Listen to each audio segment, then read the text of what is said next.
Hello, everyone. Good afternoon. Hope everyone's arriving okay today. We're still missing a esteemed panelist, Alex from ZK Sync, but we'll get started.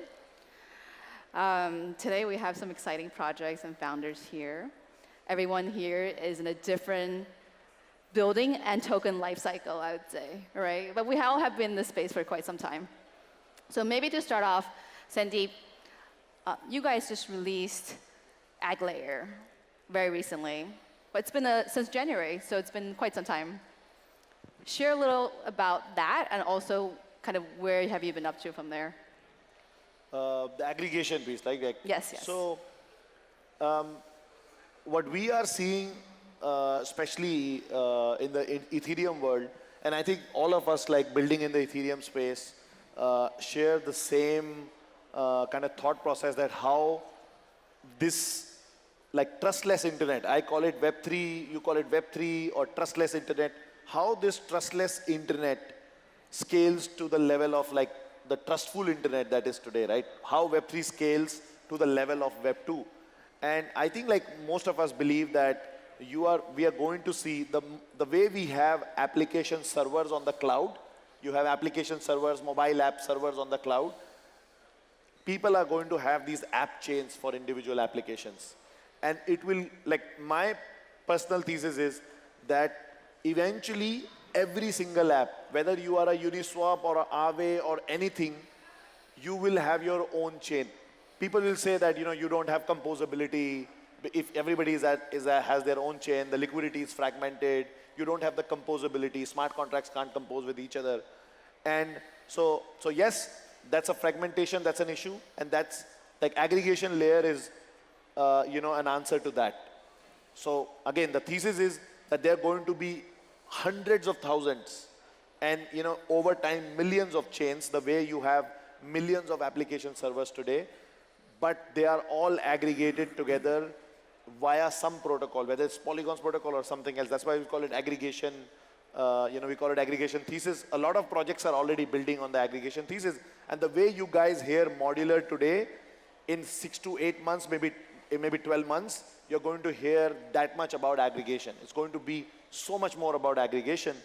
And so all of these chains, even though they are fragmented, but they will feel like a single chain to the user in terms of the user experience and in terms of the liquidity moving around. And that's the thesis of aggregation layer, that you have infinitely scaling internet, and that's the goal of Polygon. Like, we don't care about any middle stage, like having 10,000 transactions, 50,000 transactions, we don't care about that. We want to build a platform which has million TPS, 100 million TPS, ever increasing TPS basically, but to the end user. So how it is done is it is done with multiple thousands of these, hundreds of thousands of these chains being built, but they all to the end user feel like one single chain. The way we feel internet today is one single internet. We just connect and we use the apps that we want looking to use. That's aggregation. Yeah, I love to dig a little deeper into that, but I love to start with Sandy also to talk about Scroll. Scroll's launched on mainnet since last year. I love to learn about what you guys have been up to and your focus there.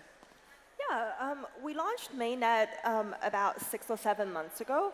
And what's been really interesting is about kind of watching the stability and also the ecosystem development along with technical maturity, kind of reaching a wider audience. Like, I think one of the insights from last year is that like research innovation has its own timing.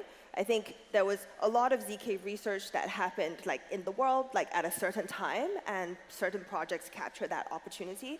And then there's like market timing, and then there's also technical product maturity timing, and then there's also user awareness timing, and then there's also timing for developers to understand these infrastructure tools in order to build something new kind of timing.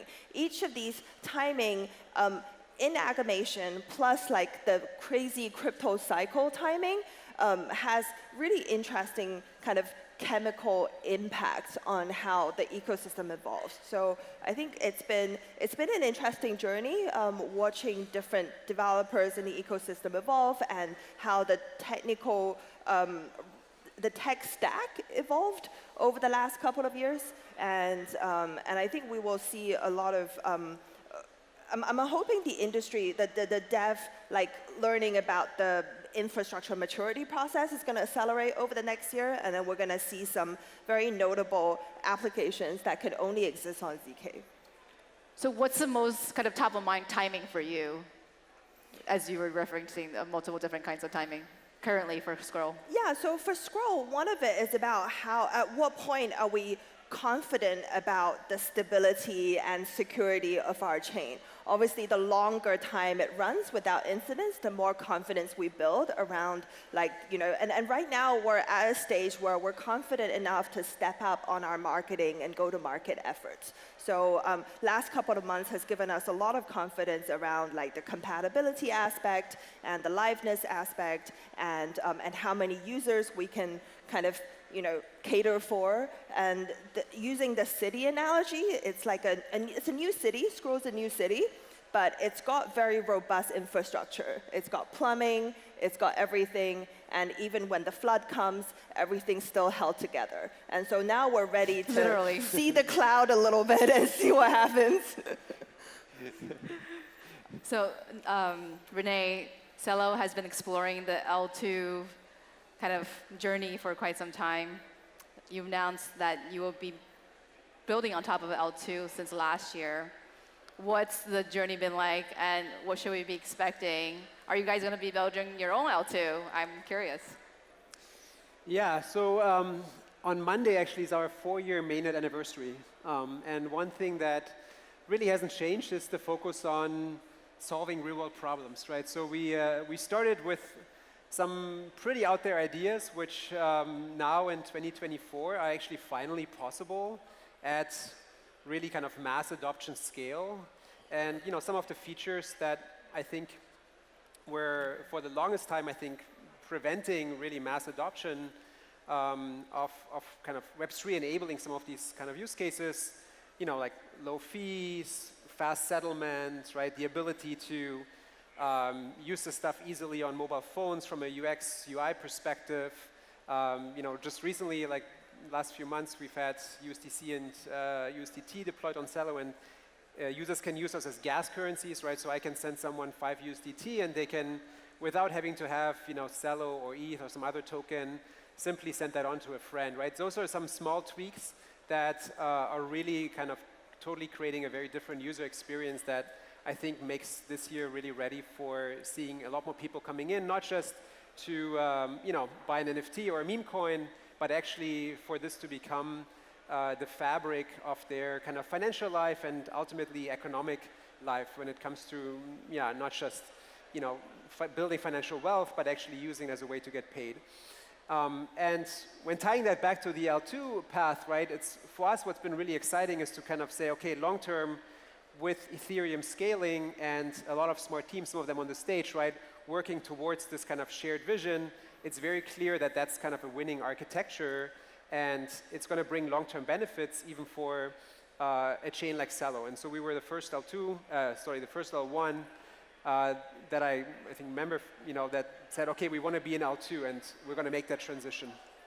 A lot has happened since, a lot of new innovations, and we've been sort of making sure that we really understand what are the different trade-offs of each of the different approaches to ultimately optimize for maximum Ethereum alignment and long-term resilience, right? Because we have active users on the on the chain. There's 2 million people using Opera's MiniPay wallet across Africa, right? We don't want to mess with that, right? We want to make sure that this transition can bring additional benefits to everyone building and using Celo.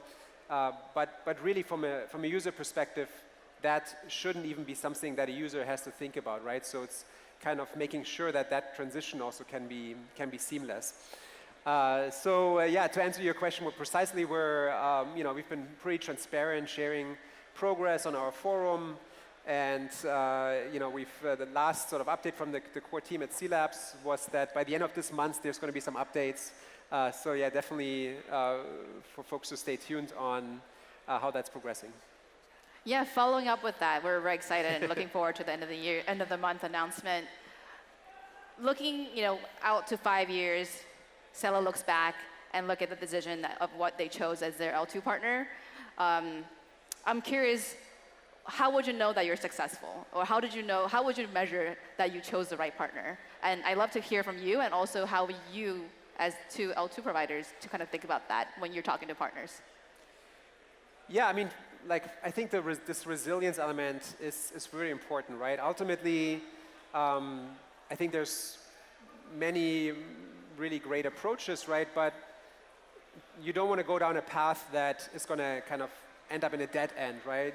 For your ecosystem, right? So you're really optimizing for whatever you're choosing to be a path that can be sort of long-term viable, right? And not create a situation that you are, that's going to create some technical debt or other debt, right? And so that's kind of back to the Ethereum alignment, right? Which we ourselves experienced, right? Early on, we actually, Cello started with a wallet that we built on top of Ethereum, and that at the time, proof of work Ethereum, right? Like everything, it didn't make sense for like micropayments or applications we were excited about. So we forked Geth and made a couple changes, which ended up being things that required a lot more work, kind of in terms of maintaining that compatibility. And with the recent Gingerbread hard fork in September as the first step to this L2 transition, we actually took some of those away, right, to enable that kind of clearer path to the L2. So in some ways, that's an important factor and something that we've been looking at very carefully in this process. Like, how do we balance some cool innovations and stuff that we certainly see in the future for the broader ecosystem, but also for us having something that gets us ideally to a launch sooner than later with a kind of proven approach that doesn't create sort of debt that we may not even understand right now. Sandy, you have thoughts? Yeah.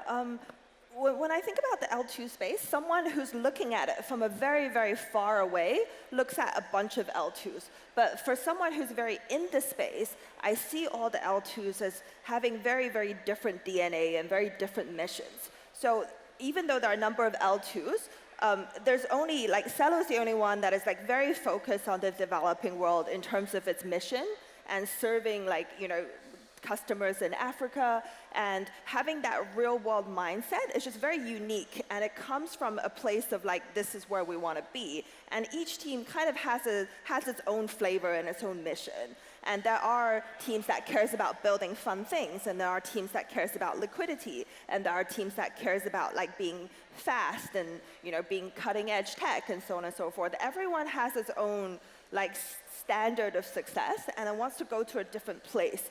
So I think one observation is that I've not seen any general purpose L2 builders for the last year.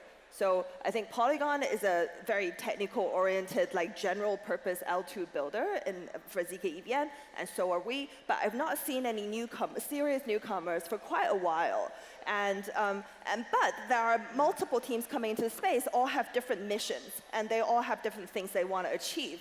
So I see a future where the tech providers will become like a cluster, like a number of different standards that providers, like and then different go-to-market teams and different founders with different missions will try and take bits and pieces of different standards or pick different kind of things. And I think the picture of success is one where all the like every L2 will find its niche and find its own kind of technology provider in a way that is sustainable for its own growth, where they're in control of their own governance.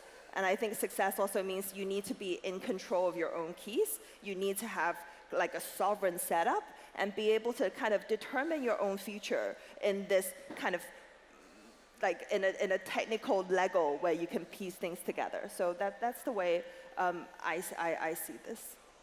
Yeah, Sandeep, you have thoughts? Yeah, that's a very interesting thought from Sandy, that the layer 2s will differentiate based on the culture, what they are or their missions.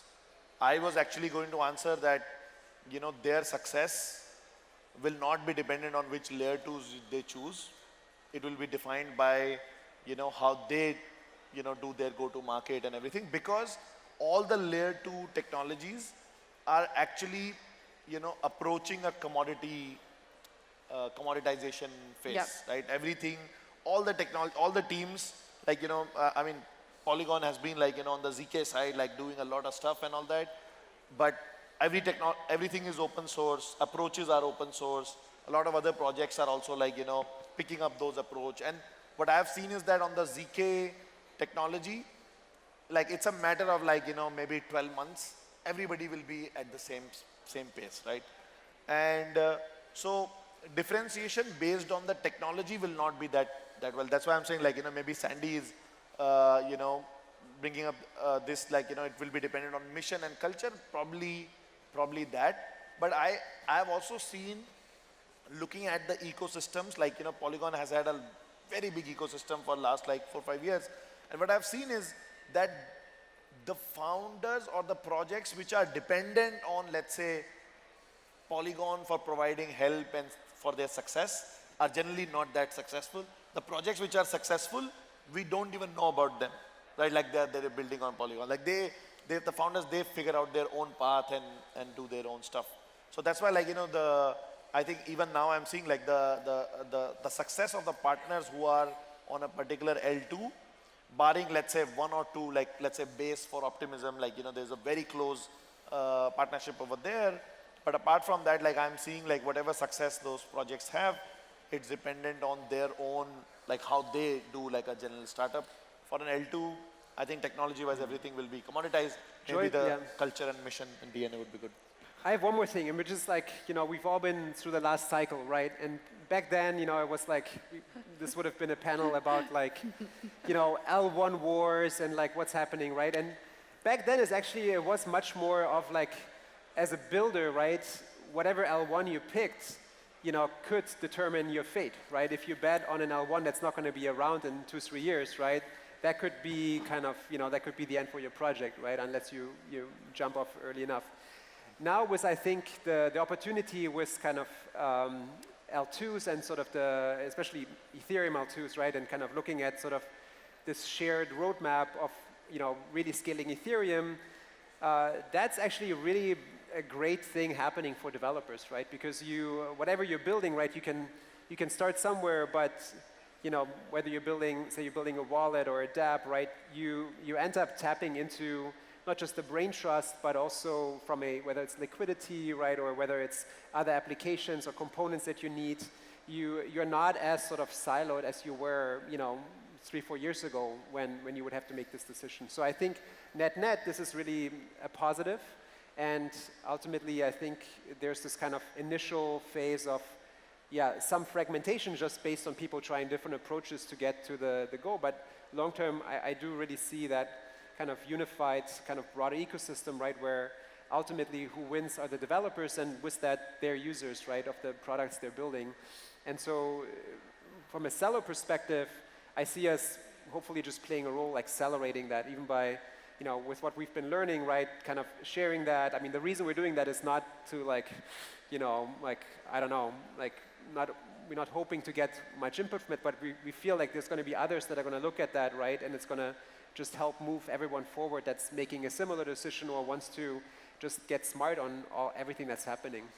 Damn it, like looking at or hearing Rene's answer, that should have been my answer. Like, that I should have shilled ag layer for that, like, because, but he's saying like maybe choice of the right L2 will be defined by how these shareable, things like liquidity and developers and all that, which ecosystem provides a more fluid system so that they can benefit from whatever is happening on the whole ecosystem. So that's why probably aggregation layer, I should have shilled more on that. Thanks, Rene. By the way, welcome Alex from ZK Sync. I think following up that point, Sandeep, what are the kind of top two, and you talk about liquidity as one of the top priorities that projects are looking for. I think originally coming into this panel, I really had a lot of concerns for Ethereum, especially given how many L2s we have in the space versus what you've seen in Solana, for example. I mean, there will be maybe L2s, and there'll probably be other kind of modularity built on Solana as well. But the point here for Ethereum is that we have a lot of different L2s running in parallel trajectories. And the question for me, and the concern for me was how do we actually eventually build a unified experience for the individual, the end user and developer, whatever have you. And I think now from what Renee was saying, it felt like, restaking chair security is actually one example of a unified experience that we're trying to provide for the end user, right? And I'm curious, do you think that we have become more unified as a space on Ethereum and for Ethereum? Or do you think there are more things that we can do to push further along this line? I think like the user experience, if it's better, if it's more unified and better, that's obviously that we For sure. need. But I don't think like we should be unified in all our approaches and everything. That's not, the divergent approaches and having multiple of these layer 2s doing different kind of technology and experimenting on it is a feature, it's not a bug. If you, I highly recommend everyone to read this on Wikipedia, Protocol Wars, and see how internet was developed. Yeah. Like internet was not developed like somebody just came up and said that, okay, this is TCP/IP and this is the final standard. Like there were multiple competing standards, then it became like one main standard, and then on top of that, multiple competing standards. Eventually one or two survived, or few of them survived in different domains, different protocols, I'm saying. Yep. So, that's a feature I'm not worried about. In crypto, we tend to be extremely short term because these markets move, the prices move in the matter of 6 months. These protocols are developed on a scale of 10 to 15 years, 20 years, right? Yep. And, I'm absolutely not worried about Ethereum's, future in that sense. I am only thinking these different approaches. At the end now, everyone in our Ethereum ecosystem, we all now recognize that, okay, user experience is becoming probably a little bit more fragmented. Yep. Everybody is now trying to work in, and try to find compatibilities for the end users. Yep. And you will see maybe in 12, 18 months, that will not be a problem. Something else will be a problem. Yep. And we'll keep solving those problems. For sure. Scale was a problem. Now scale is no longer a problem. Block space is no longer a problem. Now UX is a problem. We will solve it in 12, 18 months. Then something else. And eventually this becomes the trustless internet. Yeah. Any thoughts, Andy or Alex?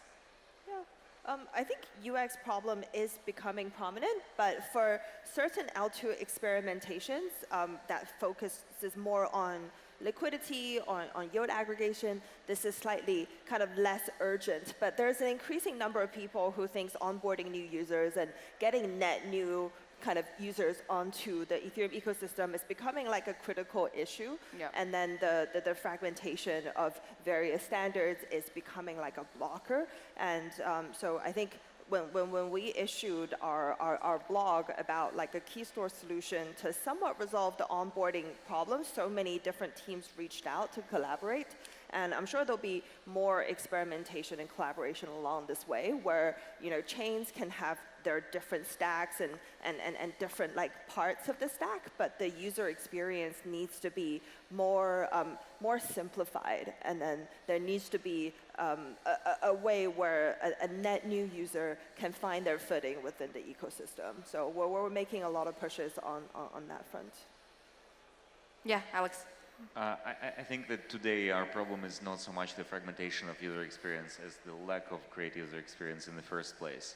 This is the problem we should be all solving, and I think the great thing about Ethereum is this permissionless innovation that we are the liquidity is connected between all the L2s on Ethereum, even if it's not native, even if it's not convenient for the users. It's convenient for the actors behind the scenes, for the arbitrageurs, for whoever liquidity providers who move liquidity, and so it gives us a lot of space to experiment and come up with user experience, which is great, and then something will crystallize that has capability to onboard the next 1 billion users, and I'm pretty sure it will quickly propagate throughout the entire space. Yeah, Alex, while I have you there, I had everyone kind of share a bit of an update of their project. I'd love to hear more about ZK Sync and what you guys have been up to. Sure. So, at ZK Sync, we are in the space of scaling Ethereum with zero-knowledge proofs. I'm sure you discussed it before me, so we all understand that zero-knowledge proofs is ZK is the end game for scaling, because it's the only way to scale verifiable computation in a way that does not compromise on the important properties of the protocols. And we've been working on this for 6 years now. We're very mission-driven, very focused on preserving the original values there with technology, and we're very excited about the growth of the ecosystem right now. Like we have, you know, like I don't know if we spoke about that, but it's quite obvious that the scaling, the Ethereum is not a single chain, or it's not going to be a collection of a few chains. It's going to be many, potentially thousands of different chains that are all interconnected, and we see some ecosystems emerging that have this property, and zk-Sync is one of them, and we have a number of really interesting ZK chains launching in this ecosystem recently. So this is one thing I'm really excited about, and the other thing is decentralization of the protocol and thinking about the future where the community takes over and the protocol is standing on its own with ultimate resilience that comes with this community layer. So I want, yeah, go ahead. Just a quick reaction to what you said before on the challenge being the UX and the UI. I think you're right on that. I think it does feel like we kind of have these waves where we have like massive infrastructure innovation, right, and then sort of application innovation kind of comes as a result of that, and then the app developers realize, oh shit, there's a bunch of stuff that's still not working, and so that triggers the next wave of innovation. I think Chris Dixon wrote a post about this a while back, but I think this is kind of very true right now, right? With like a lot of the infrastructure that's been built in these past few years now is like an amazing point in time to build applications again, right? And like, I hope everyone in this room is like, or most people in this room are looking at this, right? There's so much that's possible, which sometimes like on crypto Twitter is like, oh yeah, but we still can't do this because like fees are too high, or like there's this, like problem of moving assets, or liquidity is not there. But like, actually like there are technical solutions to most of those critiques now, and it really shouldn't be an excuse anymore to not build amazing apps, right? And so I'd love to see the number of people that build applications like 10x in this cycle. And hopefully it's not everybody just kind of doing meme coins, but actually building great applications.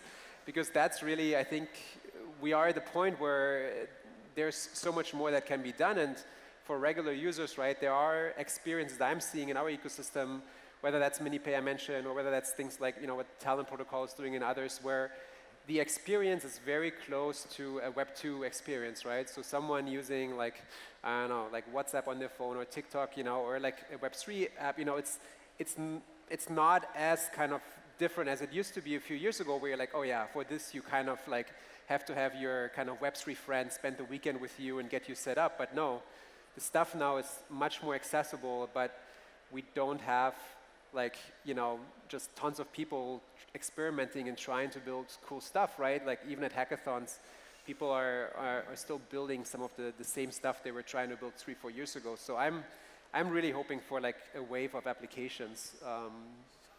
Anyway, a little rant. I agree, and I think right now I'm currently seeing more folks building L2s than applications. And I like to see that change. Maybe it's just from my perspective.